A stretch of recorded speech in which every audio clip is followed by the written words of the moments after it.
Hi everybody, Tammy here. Welcome to my channel. I have another little chatty video for you today, and this could also be considered a tag video because I am interested in what other people think about this, whether you are a YouTube creator or not. I'd love to hear your comments down below. But basically, this is a pro and con video about having a YouTube channel when you are a crafter and or collector. So I think it covers both because I'm both a crafter and a collector. I combine my love of making with collecting dolls primarily. And so they kind of go together. I'm not just a collector and I'm not just a crafter, but I feel like what I'm going to talk about sort of does discuss both areas, and really in general, anybody who wants to have a YouTube channel or has thought about having a YouTube channel. So I'm going to start with the cons. Okay, start with the cons about having a YouTube channel. My YouTube channel is not huge. I have been at it for many years, ridiculously long time. Okay, if you go way back and you see well over 10 years, I have been on YouTube making videos. My original reason for starting a YouTube channel and actually uploading to it, because really everybody has one, right? So the original reason why I started really had to do with a missed opportunity. I had been approached by a company about making jewelry making videos for them. And it was, something I kind of had been playing around with because at the time I was working as a freelance writer for a company called About.com. I was in charge of their jewelry making website, and they were sort of trying out videos a little bit. And so I had done a little bit for that company, not very much. And also there was a book I did where they wanted a CD, or was it CD? DVD, sorry. They wanted a DVD included. It was a, it's quite old now. It was a, not a polymer clay, it was a metal clay book with the company, I believe it was Cengage I did that with. And I did manage to get a video put together with a lot of help from family. But like I said, after that, I did have a company contact me, and they were like, hey, you want to do some jewelry making videos? And they had this really interesting concept, and they were a proven company. It wasn't like a beginning company or anything like that, a startup or anything. And I realized after my little experience trying to do it, I really didn't know how to do it. Okay, it was something I wouldn't be able to do by myself without a lot of help. And I was also just terrified of doing this, being in front of a camera like this. I couldn't do it. I mean, the little bit that I did for that video, bless my sister's heart, my younger sister helped me with it, and I kept messing up, and I was just so nervous, and I realized I needed to get over it. I needed to do two things. First of all, get over my fear. Second of all, learn the techie part of it. And I have limited technical ability. These days, it's much easier than it was back then, for sure, because of the iPhone and everything. But anyway, so that was the reason I started doing it. And then I started to like it. I like doing the videos. I really actually enjoy the editing process when everything works like it should work. Okay. So again, I'm not very techie, so that can be challenging sometimes. And I'm a one woman show here. I don't have any tech support from anybody. The hubby doesn't do it. Yeah, I'm completely on my own. So either it works or it doesn't, right? So just to give you some background, that's why I started on YouTube. And then I originally started doing just craft videos. I thought at the time I hadn't come back to my doll collecting yet. I started getting back into doll collecting in 2015. And so then it kind of clicked like, oh, I could do that with my crafts, So anywho, the cons, okay? This is my personal opinion. The first one is kind of obvious, and that is the fact that you're putting yourself out there, and it can be very disappointing when either the algorithm of YouTube algorithm and or viewers in general do not respond to your videos. Okay, it's very difficult not to take that personally for me. And so sometimes I just have to remind myself that, there's a lot of content out on the internet these days. So, you're really competing for eyeballs, and there's just so much out there for everybody. And everybody these days especially, and I'm one of those people, I have noticed that my attention span has really diminished. And so if you don't catch somebody right away, you know, you lose them, they get bored part of the way through. So the whole like chasing the algorithm thing is very frustrating. I do watch videos on how to, you know, do video. I watch videos about how to do videos and how to make your videos better. I look at my numbers. I try all kinds of strategies sometimes, and I just don't know how to do it. Okay. Sometimes it works and sometimes it doesn't. And so I would say those are kind of a combination. It's hard sometimes, like I said, not to feel, you know, personally, you know, like somebody's personally dissing you when they're not watching your video, when you don't get the views that you're hoping for. It's something, you know, it's a bummer. Like, you know, you load up a video and you think, wow, I worked so hard on that, or everybody's going to really like that. I enjoyed making that video so much. And then it's like, you know, 24 hours later, you have 10 views. Yeah. And a couple of them were from you. So that's con number one. Con number two, and this is probably more for collectors, I think, more than crafters, but maybe for crafters a little bit too, is FOMO.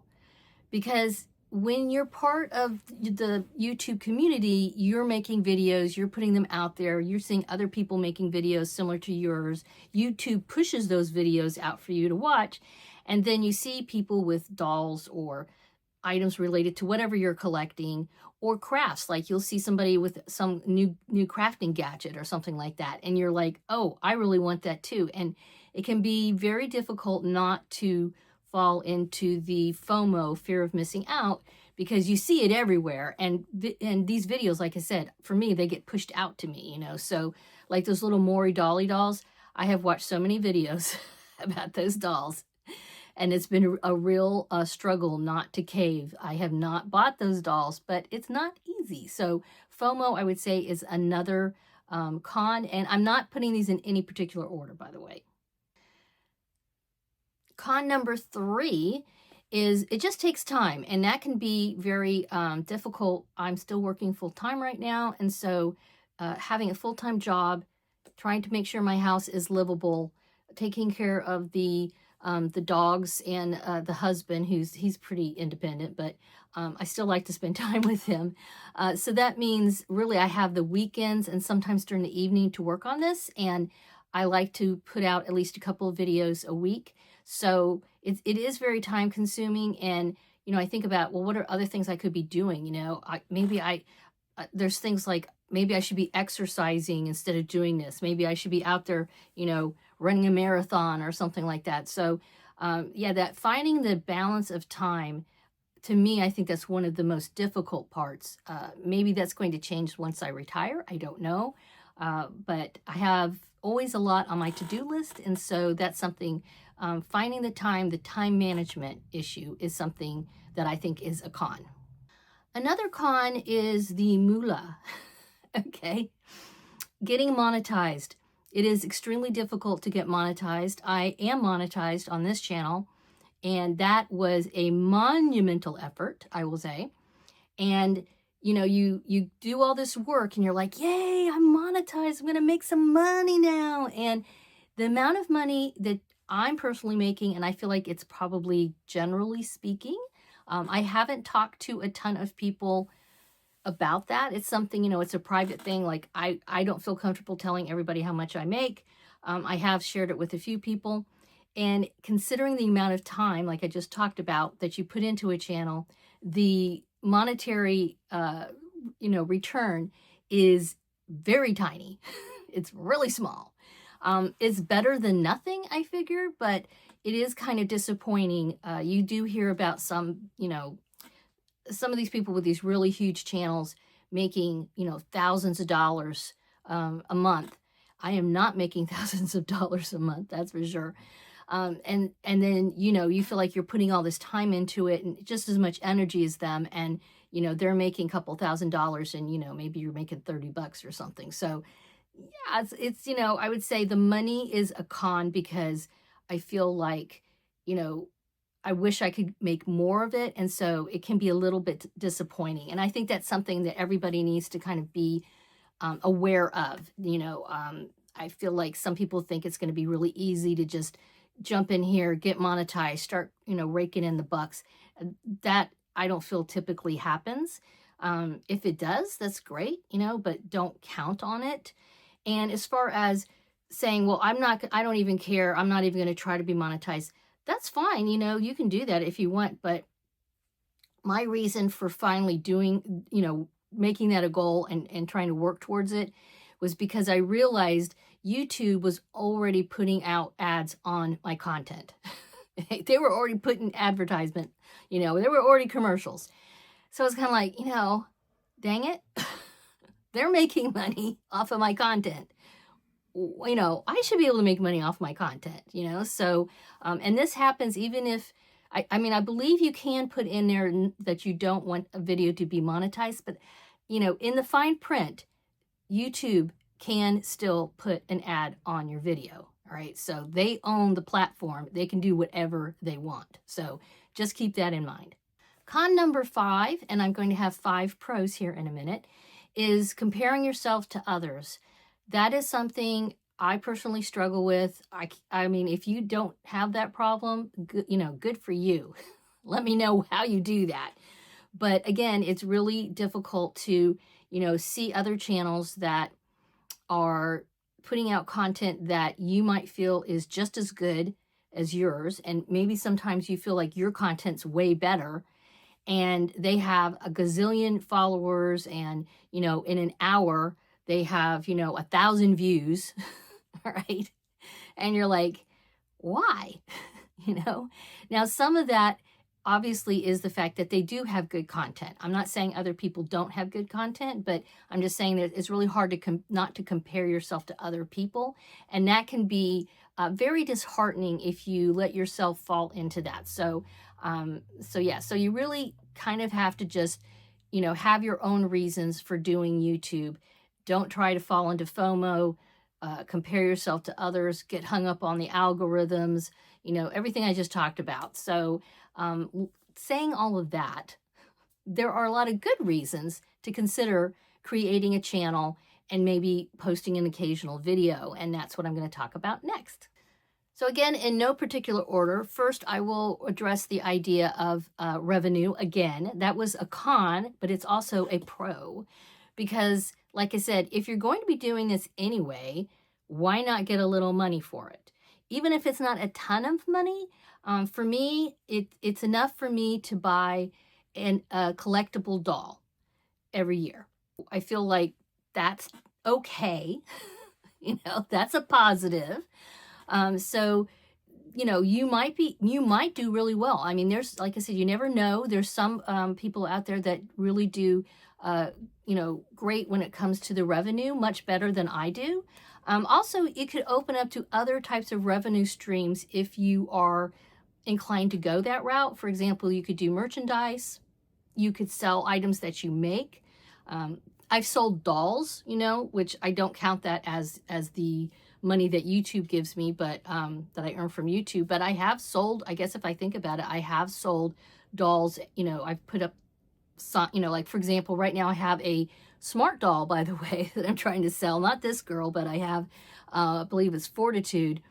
And I'm still trying to sell her, but I have sold other dolls where I've shown them on my channel and just, stuff that I'm clearing out my collection. I'm not really, making money off of it necessarily. So I guess that's not really revenue if I want to think about it that way. But if you are a, entrepreneurial type person, you could probably think of ways to extend your YouTube channel. For example, Patreon is a good place. There's quite a few people who are in the maker world, creative type YouTube channels that have Patreon.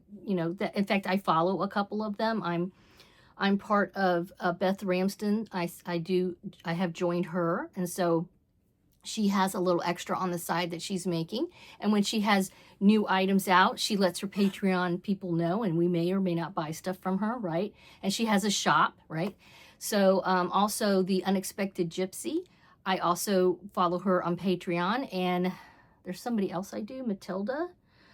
So you know, it could be a good place to kind of start and then expand and possibly into other revenue streams. So I think that's a good thing. Number two is learning technical skills. And again, that's one of the reasons why I started this is I wanted to be comfortable and I wanted to just learn how to do it. So I felt like I missed that opportunity. I will say no one has contacted me again about it, but even if they had, I wouldn't have had the time. So, you know, moot point.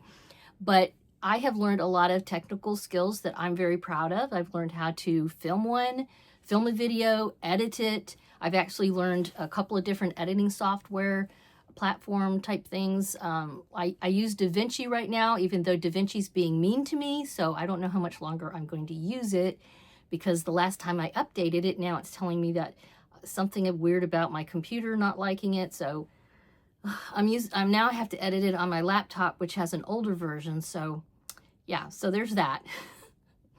So that's a little bit of a pro and a con, but I like the fact that I've learned some technical skills, and that actually came about because of my need to do that in order to, you know, have my video. And like I said, I don't have any tech support. I do all the filming, editing, uploading, all of it myself. Another pro is I feel like it really helps promote creativity. It encourages me to be creative because I'm thinking always of new content for my channel. A lot of times it's stuff I'm doing anyway, but I will see somebody else do something sometimes, or it's just something I'm doing myself. It's, you know, it's nice to be able to share that with people. And I feel like because I have the channel, I'm always thinking of the next project. And it kind of reminds me of when I was freelance writing for about.com, and I had lots of jewelry making projects I would post every week. And I did that for over 16 years. I ran that website. And this was back when there wasn't free content all over the place. So it was sort of like I had my own online magazine back then, and I came up with all the projects and everything myself. And that's kind of how I feel like this is. I'm constantly thinking of the new things I want to do and film and show and work on. And I feel like because I have a platform to share it, other than just like a blog or something, nothing against blogs, but I think video is much more, you know, pertinent today. It reaches more people. So because of that, I feel like the channel has actually promoted my creativity. It encouraged me to be more and more creative. Sort of related to that, another pro is that because I do all these videos, I'm actually creating sort of an online journal of my making and my collecting. And so it's funny because sometimes I'll try to remember, well, when did I buy that doll? When did I get that doll? You know, who did I make that dress for? You know, whatever. And even though I am doing art journaling now, what's nice with the videos is that I can go back and do a search and say, okay, I bought, you know, this smart doll. Okay, this is Infinity, I believe.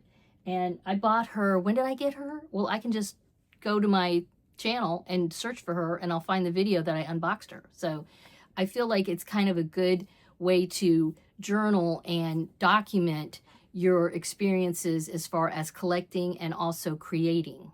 And my final pro for having your own YouTube channel, if you are a crafter and or collector, is community. All right, so lots of C's in there. Crafting, collecting, community. There's nothing like a community to help support your efforts. And the collecting and crafting community on YouTube is very strong. There's so many people doing what we're doing, sharing. There's a lot of ways to collaborate with each other, learn from each other, and share. And I have made some wonderful friends that I feel like they're lifelong friends now. I've known them, some of these people, for years now. And, you know, I'm always talking about them on my channel, and they talk about me on their channel. And, you know, so I feel like community is probably the number one. If I had to try to, you know, put anything in order, and I wanted to say what was the most important as far as a pro goes, I would say community. So if it's something you're thinking about doing, I say go for it. But again, don't feel the pressure like you have to. I feel sometimes like people start a channel and then they get you know, life gets in the way and they had all these big plans, and then they realize it's taking more time than they had anticipated. And maybe it's not as fun as they thought that was going to be. Not everybody's going to want to do this. And like I said, the techie side can be a real bummer sometimes when, you know, iCloud doesn't want to populate, or like I said, DaVinci tells you, I'm not going to support you anymore. We just upgraded our free version of DaVinci, and we don't like your computer anymore, lady. So it's, you know, there's all of that too. So I feel like there's something you kind of have to give it a try, is what I'm saying. Give it a try, but don't have too many high expectations. You might love it, you might not. There's nothing wrong with trying. There's nothing wrong with having a YouTube channel and just posting a video, you know, once a month. There's nothing wrong with that. But, you know, just understand that it can take some time. So I hope these pros and cons maybe helped you a little bit if you're thinking about it. And if you've never really thought about doing it, maybe it's a little bit of an eye-opener for what a lot of creators do on YouTube, particularly in the collecting and crafting arena, I will say. So I'd love to know what you guys think down below in the comments. If you have not subscribed to this channel, please do so. I don't do a lot of chatty videos like this, but occasionally I like to sit and kind of talk to you guys, and I thought this was kind of an interesting topic. It's something that's been on my mind a little bit as I think about maybe not necessarily expanding the channel, but working more on it a little bit once I retire in a little while. So yeah, as usual, please give this a thumbs up. I hope you guys have a wonderful Dolly Day. Bye-bye.